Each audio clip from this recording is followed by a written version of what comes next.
Welcome to the Armchair GM podcast. I'm Chris. You know that's Dylan.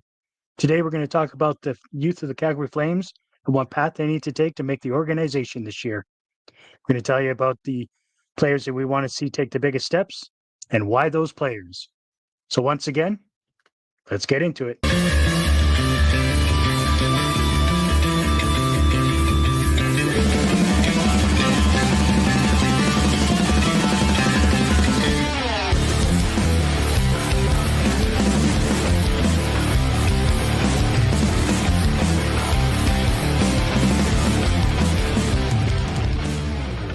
Welcome to the Armchair GM podcast. Well, it's been a hell of a summer. Had a little vacation. Went back home, which was pretty nice for a few days. And yeah, I don't know. How was your summer so far? It's been good. I've much like the Calgary Flames, I played a fair bit of golf. Actually have 3 rounds coming up over the next 5 days as well, mixed in with my baseball playoffs. So it's going to be a fairly busy weekend.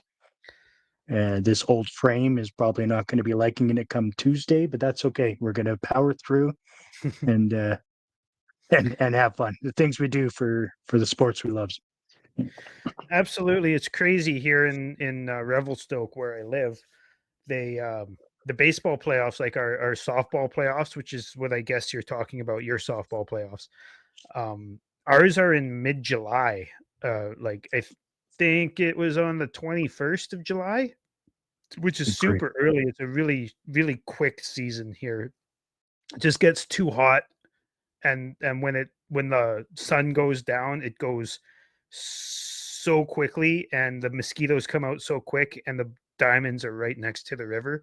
So it's just like there's no, yeah, everybody just wants to get the fuck out of there. So we did our baseball playoffs in late July there, and our team finished third, which was good considering we didn't win a single game last season. Nice. That's a good progression. Hopefully we can see the Calgary Flames do much of the same. Our season has been kind of interesting because Calgary has been hit with a lot of rain this year, and we certainly haven't had that prairie heat that we're used to seeing. Apparently, we're about to get hit with a few days of it, which is nice, but we haven't had a stretch of 30+ degrees all summer. So it's been a lot of 18 to 23 and a lot of rain, but. Well, going into our playoffs, the Ogden Posse has managed to scoop up the President's Trophy this season. We only lost 1 game all season, so oh, nice. we're excited to get into the playoffs and see what we can do in the second season, as we like to call it. Nice. Yeah, we're on our second season as a team. We didn't win like I said, we didn't win at all last season, and then we didn't win for about half of this season, and then we went on a 6-1 stretch and made the playoffs. Nice. Yeah. Nice. That's really cool. I have the bulk of my team. Sorry, not the bulk of the team. There's some couple of players that we've been playing together since we were 16, and so that puts us at 35 years playing together on the same team. With some, now obviously the wives play, and Yeah. we have other family members and whatnot. But the bulk of the team is like 40 plus, which is pretty good, I think, in my opinion, that we're able to win games like we do. We play well together and we have a lot of fun together. So it's great. I love my team. That's good. And that's the most important thing too, right? Like beer league softball. I know you were having some troubles was it last year or the year before, and you could barely play? But Oh yeah. Yeah. Yeah, and I mean, in reality, I haven't played a ton this year either because we did actually pick up a couple of like 18 to 21-year-olds, and young why whippersnippers. not? Oh man, they're fast. They're a lot of fun. They're exciting to watch. But I tell you, I can coach third like a mother. Yeah. I I can actually like I can coaching the wheel base. them around third and send them home just super fast. It's great. Yeah. No, I like coaching the bases because my team's not super knowledgeable about, like, not a few of them are really knowledgeable. We have a few really good players, but there's a bunch that are still relatively new. So I like coaching first and telling them how to quote unquote steal bases. It's not really stealing, just you know, Take go extra bases. unnoticed type of thing. Yeah, I think even if your team is well rounded and highly competitive and knowledgeable in this sport, having a coach there is still a really important thing, right? Because I Oh, mean, for the 100%. most part, you just want your runners to just put their head down and run until they're told No, otherwise. exactly. Mm. Mm. Anyways, let's talk about the Flames for a little bit. Speaking of young kids, Yeah. So every time Craig Conroy has a media scrum or anything like that, he always talks about how the Calgary Flames Yeah. are looking for young players to take a step forward. I'm going to tell you Mhm. right now, let's get the Flames lines up so we can um screen share that shit and show some people. But my main question here is, which jobs are these guys going to take? Because we have some guys, right? Like, are any of them going to be superstars? Maybe, maybe not. But we have some players who are close to NHL ready, if not NHL ready, whether it be, a William Stromgren, a Hunter Brestevich, Rory Cairns, Mhm. you know, there's a few more you can think of if you keep going down the list. Um, Yeah. but to me, like, there's even a question of how far up the lineup a guy like Connor Zary is going to play. Like last year when he came back after the Frost and Farabee trade for a few games there before he got injured again, he was on the fourth line.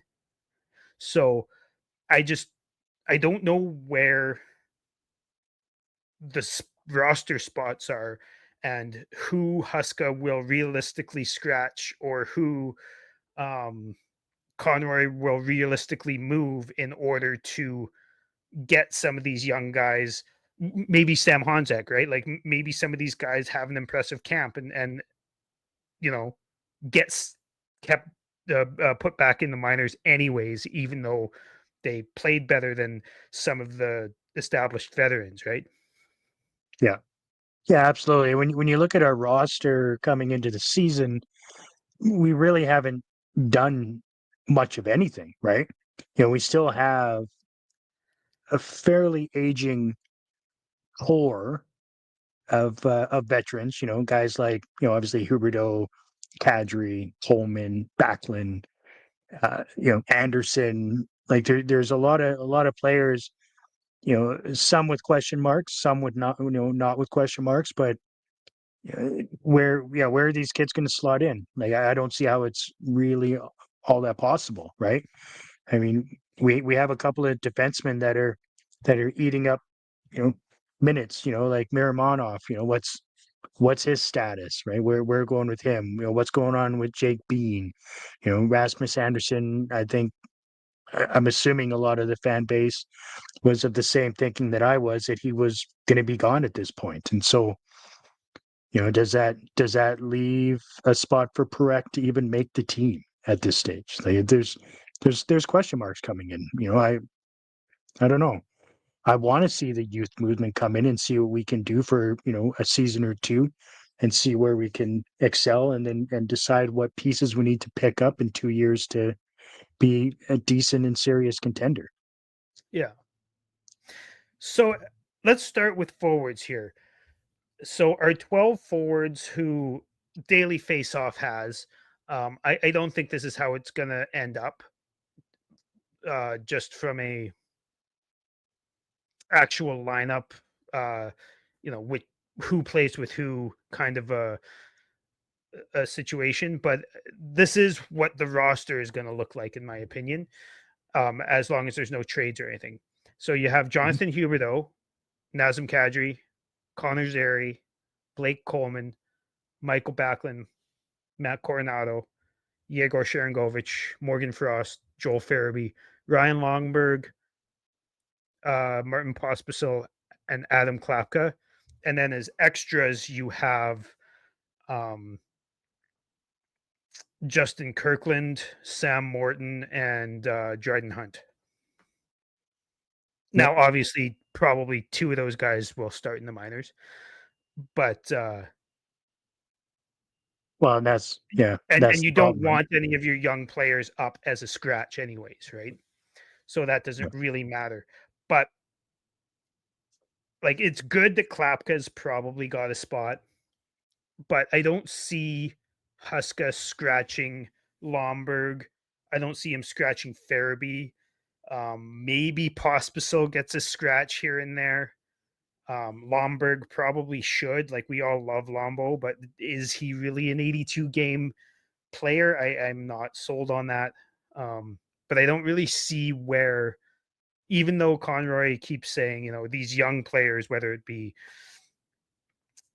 Rory Cairns or William Stromgren or whoever, are like, he keeps saying that they can take a spot, but I don't see any Mhm. spots available. That's right. That's right. Yeah, no, I agree with you 100%. I mean, he's saying the right things with words, but certainly not with actions, right? I think in order for your Stromgrens and your whoever Hanzak or Karens or whoever, like the only way Even they're going to Morton, slot into the even Morton, yeah, 100%. The only Kirkland way they're going to slot into the lineup is if we need to trade some players, right? Yeah, need to it's an trade, like, absolute need at this point. and I think a lot of people forget too that last year Matt Coronado wouldn't have got a shot if Anthony Mantha didn't get hurt, right? And obviously there's going to be some injuries, right? Injuries do happen. Sure. So some of these guys are going to get a shot even if it's, a couple games here, a couple games there. But you don't really know what you have with these kids if you don't give them a solid shot. Matt Coronado ended up getting a solid shot and working his way up the lineup, but he only got called back up because Anthony Mantha was out for the season. Yeah. And then he proved that he was better than, the Sharon Govich and Coleman and all those other guys, right? And then he started moving up the lineup. But there's just no room for anyone to even get a shot. And that's kind of frustrating to me. And like you Yeah. said, whether it's injury or a trade, which I think honestly, I'd like to see two mainstay forwards traded. Um, Not I because agree. I dislike them on the team or anything like that. Just because it's, the Calgary Flames are in this quote unquote youth movement, but there's, the first year that Conroy was in charge, he really like made the team younger, but since then he's just kind of not done anything to make the team younger since then, which he's been saying that he wants to do anyways. Yeah, that's right. And if you look at the forward makeup of the Flames right now, the average age is 28.2. And the average age for defensemen on the Calgary Flames currently is 27.1. That's not youth movement in any capacity. That's a lot No. of veterans. You know, And here's the youth thing, like, movement to me is 25 and younger. We have a lot of players that are 25 and over, right? Or even just 26 and over. absolutely. And I don't mind having a few vets, right? Like, Correct. 100%. if you have Huberdeau, Backlund, Uyghur, Lomberg, right? But then you add, Anderson and Kadri and Hanley and you know Farabee's 26 or 25, I think, but like, Mhm. what's he really going to be, right? Like, I just don't Yeah. see, like, we need to move a couple of guys. Um, Yeah. I Yeah, don't really Miramonov at understand 28. why What is he he did the offering? cross. Sorry, go ahead.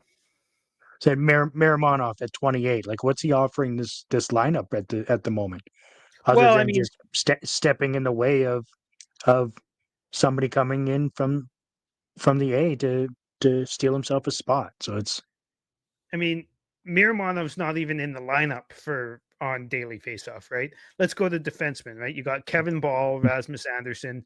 Unless there's an Anderson trade, he's neither of those guys are going anywhere. Hanley just yeah, signed, and then Uyghur.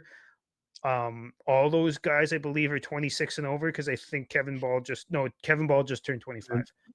that's right. Um, yeah, and then Anderson's 29, I think. Hanley's in his 30s. Uyghur's in his 30s. Braden Pahal and Jake Bean are both a little younger, but I like Braden Pahal a lot. I wouldn't want to replace him in the lineup, but Mhm. if there was a cannon to the sun, I'd probably throw Jake Bean and Miramonov in there and bring up Bristevich and Kuznetsov or Solovyov or someone like that. My neighbor's Yep. dog is being loud. Nice. Yeah, I mean, I think Miramonov, Bean, and Anderson are my three that I'd like to see dealt. I don't see that happening before the season though, which is unfortunate. But we got Miramonov at 28, Anderson at 28, Bean at 27. Makes room for a couple of defensemen to at least have the ability to make the roster, right? A hundred At this point, they're not going to be. They won't even have the opportunity. Hunter's not going to have an opportunity to make the. Is Morin going to have an opportunity? Probably not. Is Kuznetsov going to have an opportunity? Probably not. Jeremy Poirier, obviously, he was our expected defenseman to be a big stud coming into the Flames. Is he going to have an opportunity? Probably not. Obviously for other reasons, in my opinion. So it's clogged. It's Yeah, that clogged with mediocre aging veterans, and that's to me, it's just not okay. yeah. And I remember being like when Hanley got re-signed. I remember being or yeah, re-signed, I guess you'd call it.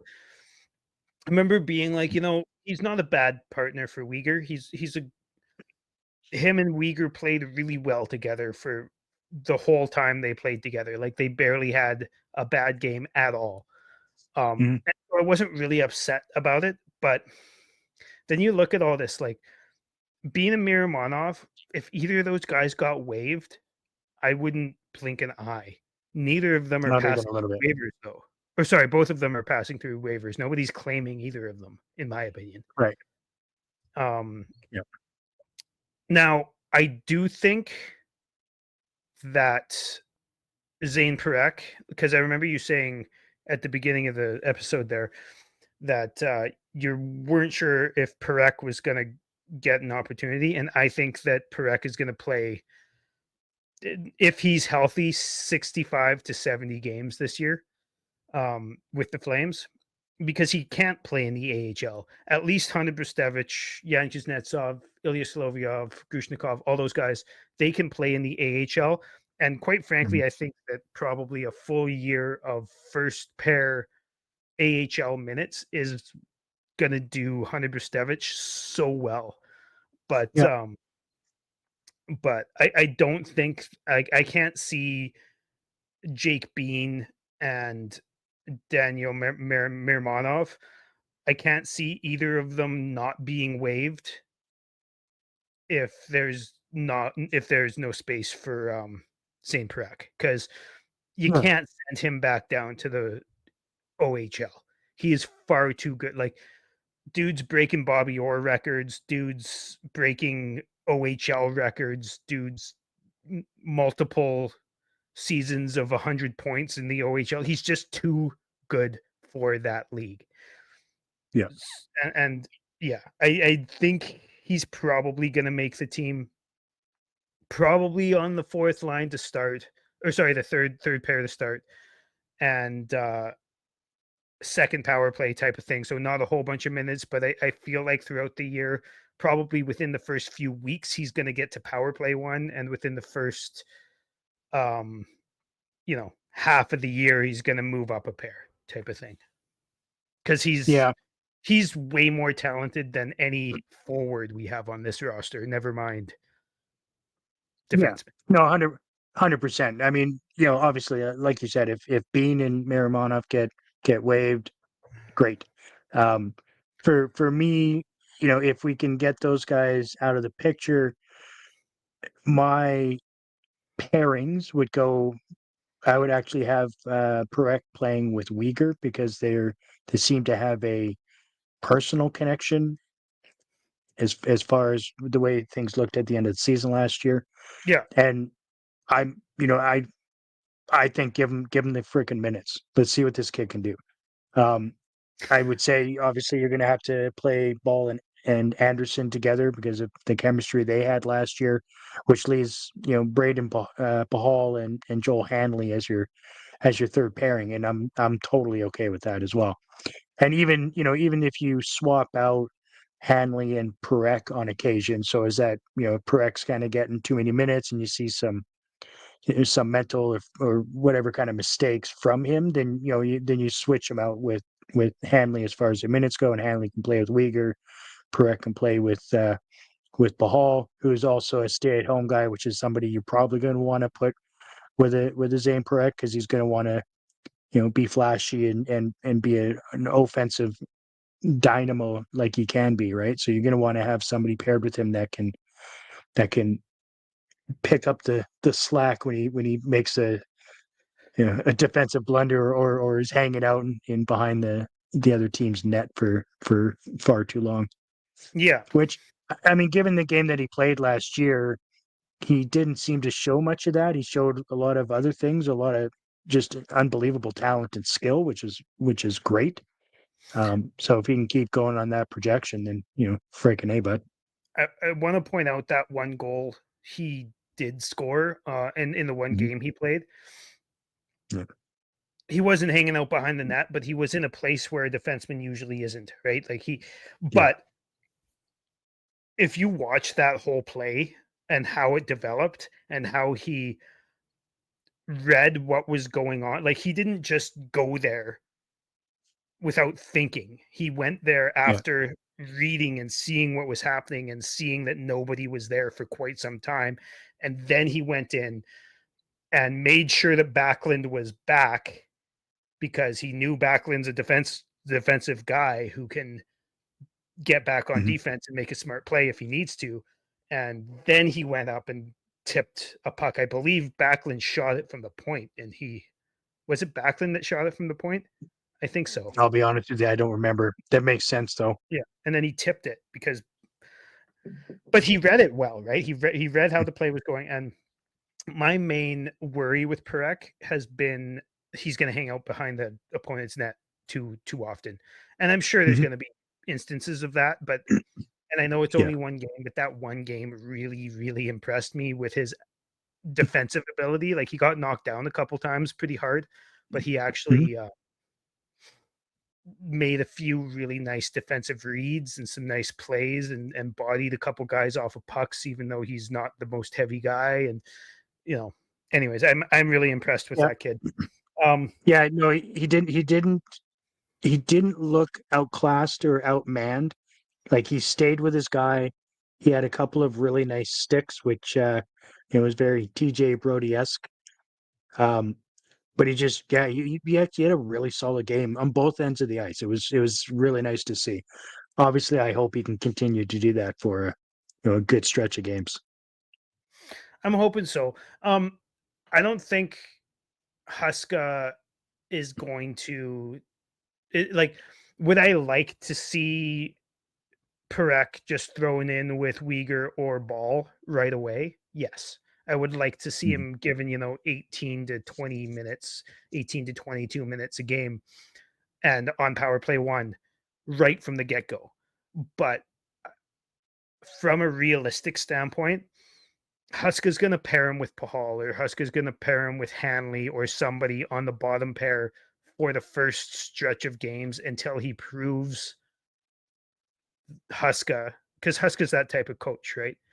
He wants Mhm. the team to be defensively sound first. So if he can prove to Huska that he can be defensively sound while still making the odd really good offensive play from the bottom pair, I'm saying about 4 or 5 weeks before he moves up a line, or sorry, up to power play one, and maybe about a month and a half, 2 months before he moves up a pair type of thing. And like you said, probably hops up and down with Uyghur or Ball, and down to a pair with Hanley or Pahal type of thing, Mhm. just to limit his minutes a little bit, because Huska's not going to, as much as I say, throw him in 18, 20, 22 minutes, Huska's not going to do that for the vast majority of this year. I don't think there might be a few games, but it's not going to be his average time on ice is going to be like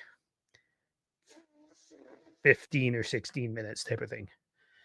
Then Huska is fucking wrong. And this is coming from a guy who you know who's all about the defensive defenseman. That's your favorite Mhm. thing, and you always say it on the show, right? I I'm actually excited to see Parek's progression. I think, yes, we know that he has, incredible offensive skill. I also think that he has a lot of defensive skill in there and a lot to be unleashed. And I think given the right pairing, he can. I think he's going to surprise a lot of people. I think he's going to be one of those players that has the potential to eventually win the Norris, but it's going to be Eventually, because of both ends of the ice. yeah. It's not going to be straight up Carlson. It's going to be Yeah. more like fuck, I can't, like a Latang. Mm. Ooh, nice. Nice. I'll take that. Yeah, right. Yeah, I'll take that. Yeah. Yeah. But I think he's still going to putting surprise up people. Carlson, like maybe not quite up to Carlson like offensive numbers, but close, Mhm. but being defensively good, like a Latang at the same Yeah. time. Like, yeah, Yeah, exactly. And I think he that's potentially eventually, has a right? bit of a mean 4 years, yeah, I 5 think years. think he has a potentially a bit of a mean streak in him too. And I think he can, once he gets a bit of mass on him, right? Because he's still a kid. So I think once he's able to develop physically and get a little bit of mass on him, I think he's going to be a force in the corners. And I think he's going to learn that role and he's going to have fun doing it. I think he's going to end up being, 200 feet worth of defenseman. I think he's going to be really good. Yeah, me too. Yeah. That's my I hope can't, anyways, obviously. I was trying to find a defenseman that I thought would be good from like a team that was really successful for a while.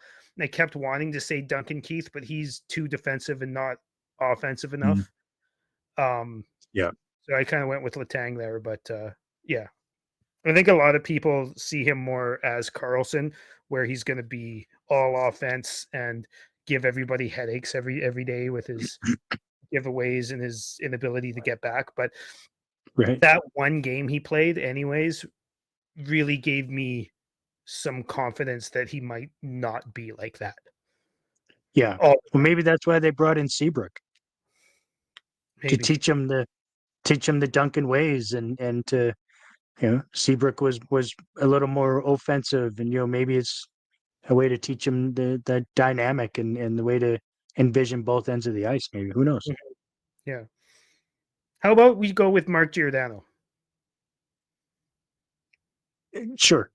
Yeah, sure. I can Okay. go with Anyway, that. um, back to the topic at But, be- hand. but, be- but better.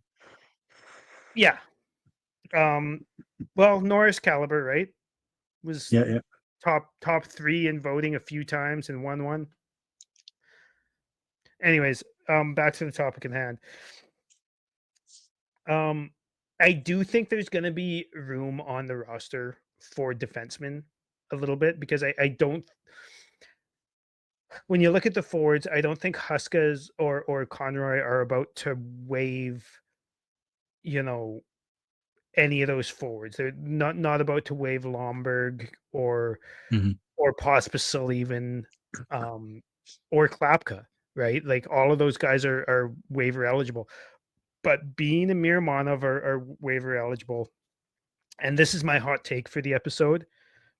I know a lot of people don't think so, but Rasmus Anderson isn't going to play any more games with us. And if he does, like regular season games, and if he does, it'll be like 5. I Mm. just Craig Conroy, as much as he says, Rasmus Anderson will start the season with us, or he'll play, the season with us if we ask him to, type of thing.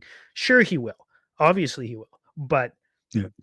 Craig Conroy also hates distractions. He saw way too many distractions, trade rumor related distractions in his tenure here. He basically spent his entire tenure here so far as the full-time GM with most of the team being distracted by their friends being in trade rumors or them being in trade rumors. So I can't see, like, the start of the season is going to come up and somebody's going to offer Conroy what he wants for Anderson, Mhm. because the other team's season is about to start and they need to fill that hole more desperately now. Yeah. That's the Yeah. way I look at it.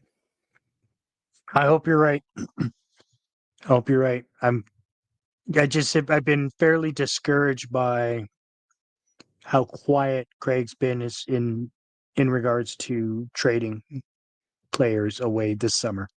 I honestly thought this was the summer that he was going to really make good on his word and pull the trigger on a couple of aging vets and just because he keeps talking about the core, or sorry, the young core coming in, or the young guys coming in, but he just, in my opinion, just hasn't stepped up to the plate to pull the trigger and to make that happen. So that I think this summer, personally, aside from draft, obviously, I think he did fairly well with what he had, but I mean, I give Craig at best a C minus for this summer.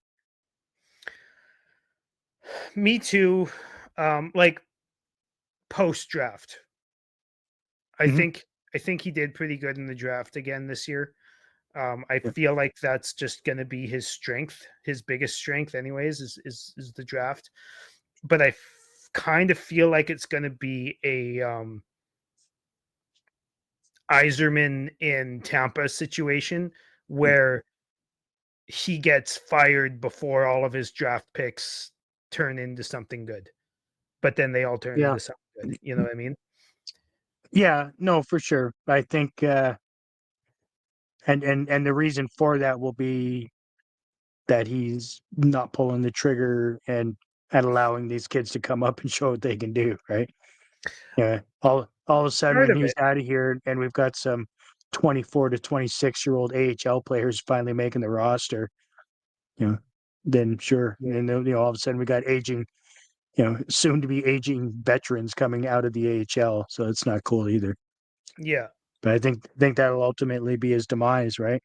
He did well, last season, pulling the trigger with, with a couple of key players, right? And so I was really excited about the direction he was taking, and really thought that this was going to be a year for major change and the big shakeup. But yeah, Yeah. but alas, here we are.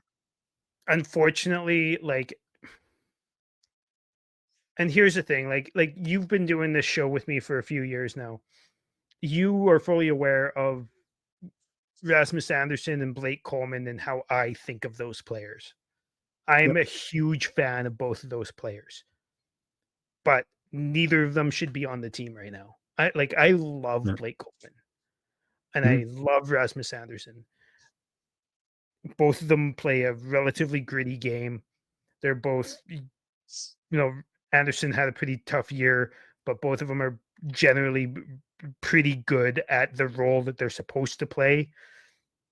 Um, and they're just good veterans for a team that is contending. But the thing is the Flames aren't contending, so there's no reason to have them when you could have, Parekh getting some more minutes and have Brstevich or Kuznetsov or Solovyov up. Like, how many more years are Kuznetsov and Solovyov going to play the up and down game before they're like, fuck it, I'm out of here, right? Yeah. Brstevich, I'd like to see get the vast majority of the season in the AHL as a top pair defenseman, because he kind of started off slow and got better as the year went on and evened off as a really good pro. But I think just full-time steady first pair minutes will get him ready to come up in the 26-27 season and be like a good contributor for us. But 100%. You got to get those. You got to take those steps, right? You can't just go from where he started out last season, which obviously highly touted prospect. But you have to take those steps. You have to put in the minutes and you have to put in the grind in order to make the club and be successful. You can't just come in with the world handed to you and expect great things unless you have it.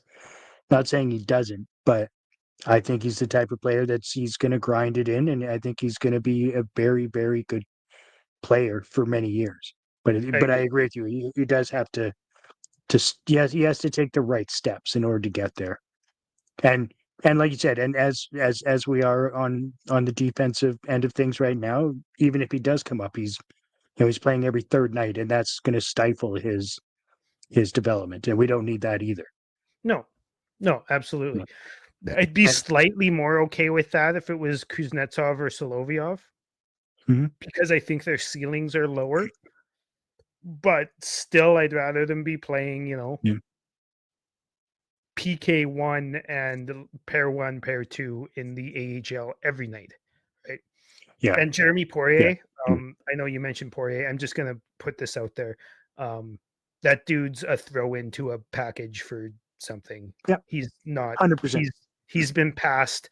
There's been so much about how there's this one guy on Facebook who keeps saying this guy's going to be a top pair defenseman one day. And I'm like, first of all, the guy can't stay healthy. And second of all, like, he's been passed by Brstevich and Muse, arguably Muse, and Parekh on the right-handed D depth chart in 1 year, and he's been in the organization for several years.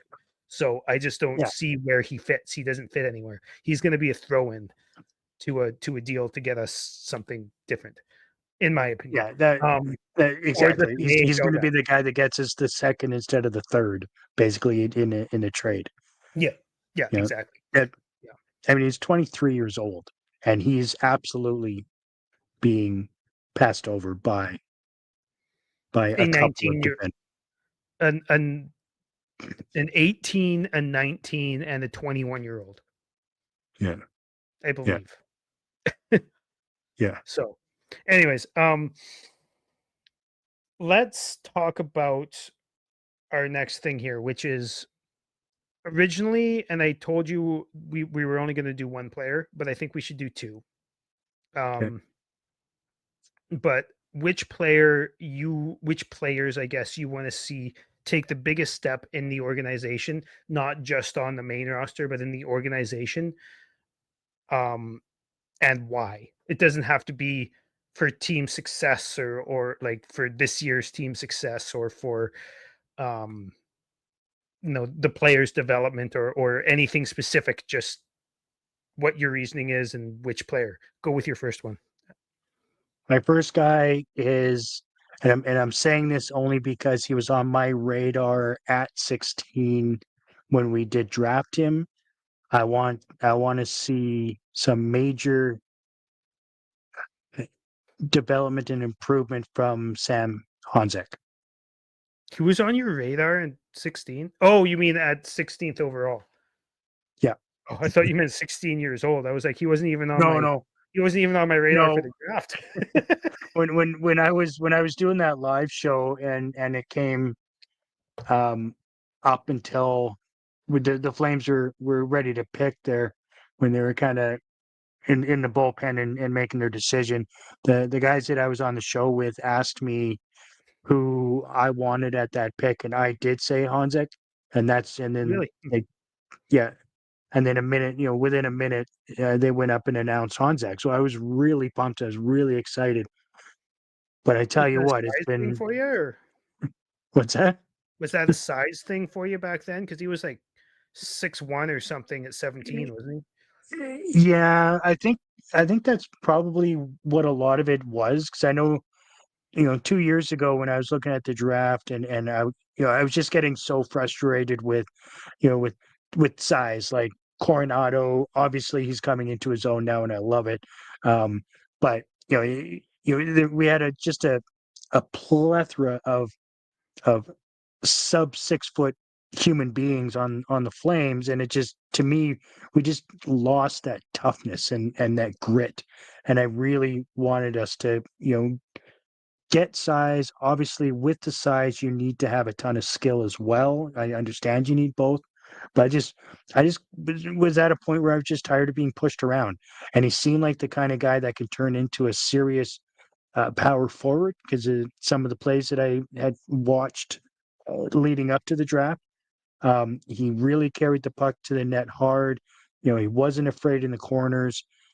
But now that he's playing against bigger guys, I've seen regression from him. I've seen obviously quite a bit. He has not turned into the player that I thought he would, but I still am not giving up on the player, and I want to see major progression from him.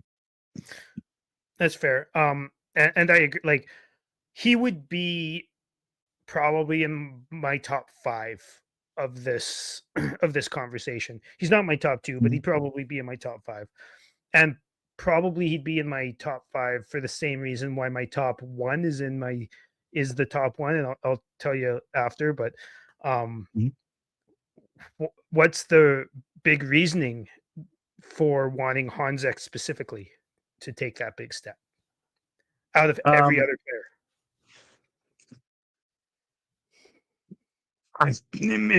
Basically with this choice, I'm going with a forward, and between him and Cairns, I think he's the one that has the ability to make a difference. I think More when so. he's when more so, yeah, when he's on and going, I just think that he's going to end up being a really good player if he can figure it out. Fair enough. So you just mentioned my number 1, which is Rory Cairns. Yeah, he's my number 2. But yeah, go ahead. Oh, fair enough. Um, and I mean, Hanzek could be mentioned in the same situation, but I'm not sold that he's going to be developed as a center. I don't think, and it's just not that I'm not sold. It's just I don't think it's just not going to happen.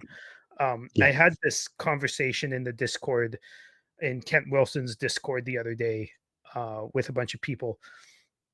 I'd Oh yeah, like to send me see that link by Hanzek. the way. What's that? Send me that link by the way. Oh, I will do. Yeah. But a lot of, like, I want to see Hanzek developed as a center. Mhm. Maybe not just developed as a center, but I want to see him in the AHL as the number 1 center for 2 months this year or a month and a half this year before they say, no, you are a winger now, because they haven't really done that. We have no center prospects, and we have about 150 fucking wing prospects. Yeah. So, but I still think that they see him as a winger, and that's fine because he's been a center in his career and he's been a winger in his career, and he's been pretty okay at both. Mhm. Probably a little better as a winger, but I'd like to see them try because he's got the size and the smarts to do that at the AHL level if he stays healthy. But Cairns, I think, is further ahead in his development and is only a center. It's the only thing he plays. Mhm. So for me, Yeah. Rory Cairns is number one because I want somebody. This is going to sound like it's anti-Kadri, but it's not anti-Kadri as a player or a person. It's anti-Kadri's age. We need centers to push and make Conroy trade that guy, because his value, as much as it's great right now, he's got a full no move clause right now, but it transforms into a I want to say a 12 team. I can't remember exactly how many, but he'll have a few teams he can be traded to in the next couple of years. But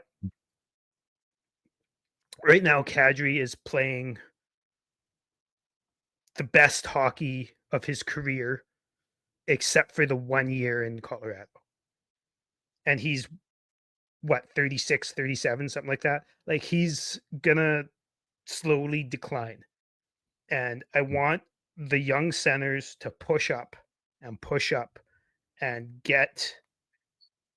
prove to Conroy that it's okay to trade Kadri. Nobody in the organization right now is going to take the first line center role from Kadri. I don't think Right. anyone's good enough for that. But I feel like if we push enough young centers up in the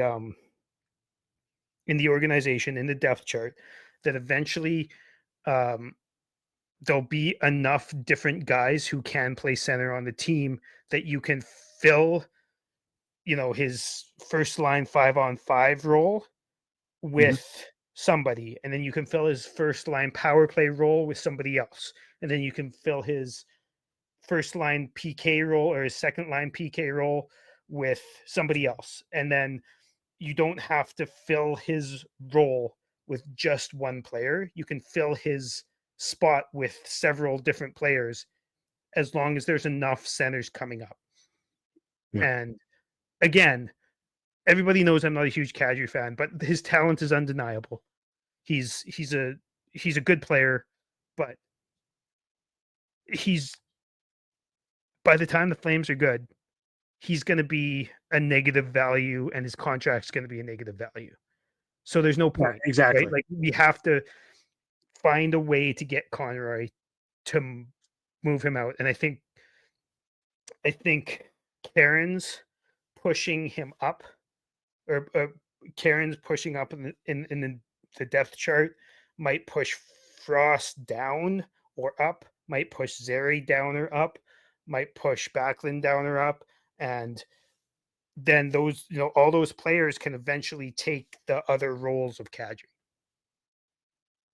Yeah, no, absolutely. I mean, Kadri's 34 and, still has 4 seasons left in his Oh, I would hope. contract, including the upcoming one, which, obviously a 36-year-old Kadri is not going to be producing at the same level as a 34-year-old Kadri. Yeah. And you're absolutely right. We do need to get people up in that role, because, aside from, Karen's, being able to, potentially push for the spot. I mean, you're right. We've got, Backlund, who's, what does he have, another year or two left in him, right? He's 36 already. You got Morgan Frost, who, isn't a number one center, but the only other people in our roster currently that can play center, we've got Sharon Govich, which clearly he's not. No. We've got Pospisil, obviously not. We have Kirkland, again, not. I don't And mind Zari. Pospisil at 4C at all. No, 100%. Yeah, Yeah. absolutely. But nobody, in my opinion, is taking over, the top line or the second line, except for maybe Zari, Yeah. And maybe, right? yeah. And that's terrifying, Yeah. And in my like, opinion. everybody knows I'm a big Zari fan. Everybody that listens to the show knows I'm a huge fan of Zari and his skill. But Well, and like, honestly, I told you when we were setting this show up that I was going to try and stay away from Zari in this conversation, but he's the reason that I Yeah. said we're doing 2 players instead of 1 because I can't not talk about him. I just fucking can't. His Grab. skill when he's healthy is too good. You need to pan your camera to the left so we can all see the life-size Zari doll that you snuggle with at night. It's actually underneath the desk. Oh, wow. What's he doing down there? Anyways, but no, you're absolutely right. I mean, Zari right now is the That was a the joke. biggest. Yeah, I know. God. He's the biggest, push for that position, but I don't think he's. I mean, can he get there? Maybe that'd be awesome if he could. But I I mean, think at he's the moment, 2C. I think he's a yeah, 2C or a second line left winger. Like at his peak, he's a 2C or a second line left winger that can kind of play first line if there's an injury yeah, at his peak. yeah. That's kind of like Coronado. Would Coronado be a first line winger on most teams, competitive No, teams? Maybe in a few years, but not right now. You know what I mean?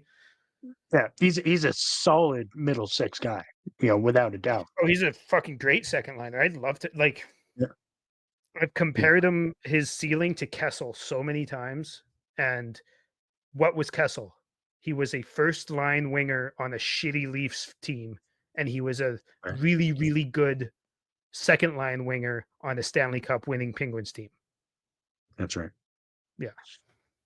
Yeah, yeah. I mean, if you look at the center depth charts with what's playing down in the A right now, like okay, you got King Carter 23. Okay, great. Cairns, you got Clark Bishop, 29. Sam Morton at 26. Like that's it. That's the end of the list. Yes.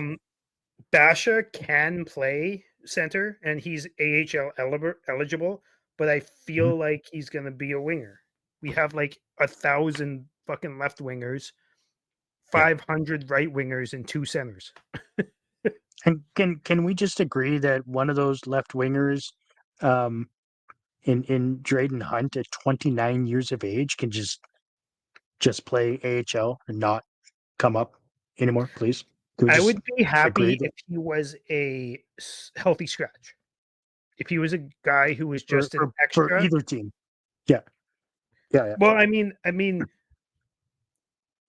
is there upside there? No. Have I No. ever been upset with Hunt's play when he has played? No. I've I've been upset with the fact that some other guy hasn't been in the spot Mhm. that he got, but I've never really been like, "Oh man, Hunt fucked that up," or Hunt, Yeah. you, you know what I mean? Like he's a fine, healthy scratch guy who you take on a road trip and fills in on the fourth line when there's an injury or a sickness type of thing. He was getting fucking first line minutes for God's sake, With Huberdeau, and you know what? which is He was the first winger that worked with Huberdeau. yeah. And he didn't I even just work that well, but he was the first one that I, worked with. I've never seen anything more than just meh from Yeah, Dryden. yeah, Like he and just it was meh. why he keeps getting the call. It's clearly just because of his age, right? Has nothing to do with his ability. Like he's literally he's He's a tweener. clogging the pipe. What do they He's call those clogging the guys? pipe. Quad A guys who are Mm, perfectly fine. First, top 6 AHL guys. You can have them as mm, your healthy scratch on a road trip for in the NHL or as a fucking 12th forward on the second penalty kill type of thing. That's fine, yeah. right? But why have that on your NHL roster when you could instead have William Stromgren, switch him and Hunt, right? So Yep. Stromgren's in the NHL and has third line or second line and second power play minutes type of thing. And Yep. and you've scratched Lomberg because you're not playing against the Oilers or the Canucks or the Knights or somebody that you are worried is going to beat your team up, and you can scratch Lomberg. Yep. I love Yeah, I mean, Lomberg, obviously, but like Lomberg's a 50, 45, 50 game a year guy, in my opinion. right. Yeah, obviously, I'd much rather see Stromgren in that position than over Hunt. Obviously, for a number of reasons. Yeah. Anyways, I don't have a whole bunch more to say. Tried to make it a pretty quick episode. Hopefully, yeah, it's just under an hour. So, go Flames, Some go! some changes are coming, which we'll probably announce that next episode. So stay tuned for that. Absolutely, and make sure you like and subscribe to our YouTube channel.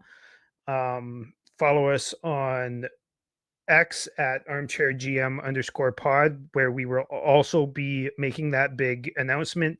And make sure to follow us on Facebook as well at the Armchair GM podcast page, where we will also be making that announcement.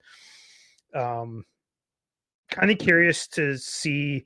I always mean to say this earlier in the episode, and I always forget. But I'm always curious to see how all of you feel about the path the young players have to take in order to get to the NHL level, and what the realistic chances are of one of the Calgary Flames players, like aging vets, getting traded outside of Anderson, because he will be traded eventually, whether it's now or in a couple months type of thing. But any of the other aging veterans getting traded is. So let us know in the comment section below, and Yep. go Flames, go! Go Flames. I hope you enjoyed the episode without ad read. Cheers. Cheers.